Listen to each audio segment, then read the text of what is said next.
আমার মা নানির একমাত্র মেয়ে। নানা-নানির বিচ্ছেদ হলে নানির আরেক জায়গায় বিয়ে হয়। সেখানে নানির কোনো সন্তান হয়নি। আমার প্রশ্ন হলো, নানির সমুদয় সম্পত্তির মালিক কি আমার মা হবে? নাকি ২য় স্বামীর আত্মীয়স্বজনরাও পাবে? উত্তর হলো যে, আপনার মা যেহেতু একা, অতএব আপনার মা অর্ধেক সম্পদ পাবেন। বাকি অর্ধেক যে সম্পদ আছে সেটা আপনার বাবার অন্যান্য যে ওয়ারিসরা আছেন রেখে যাওয়া, সে সমস্ত ওয়ারিসরা পাবেন। সে সমস্ত ওয়ারিসদের মধ্যে আ এমন কেউ থাকতে পারেন, রক্ত সম্পর্কে, যেমন তার ভাই থাকতে পারেন, অন্য অনেকে থাকতে পারেন। ঠিক কারা বেঁচে আছেন সেটা দেখলে তারা কে কতটুকু পাবেন সেটা বলে দেয়া যাবে। আর যদি অন্য কোনো ওয়ারিশ না থাকে তাহলে বাকি অর্ধেকও আপনার মা পেয়ে যাবেন।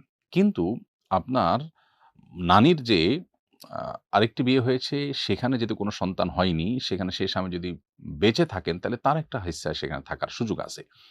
আ যেহেতু তিনি স্বামী অবস্থায় আপনার নানির মৃত্যু হয়েছে। অর্থাৎ তার বিবাহে থাকা অবস্থায় মৃত্যু হয়েছে। সেহেতু তার একটা হিস্সা থাকবে যদি তিনি বেঁচে থাকেন। আর যদি তিনি আপনার নানির আগে মারা যেয়ে থাকেন এবং সে ঘরে কোনো সন্তান না থাকে, তাহলে আপনার আ নানির সেই ঘরের কোনো ব্যক্তি কোনো সম্পদ পাওয়ার সুযোগ নেই। কারণ তারা কেউই আপনার নানির রক্ত সম্পর্কীয় আত্মীয় নন।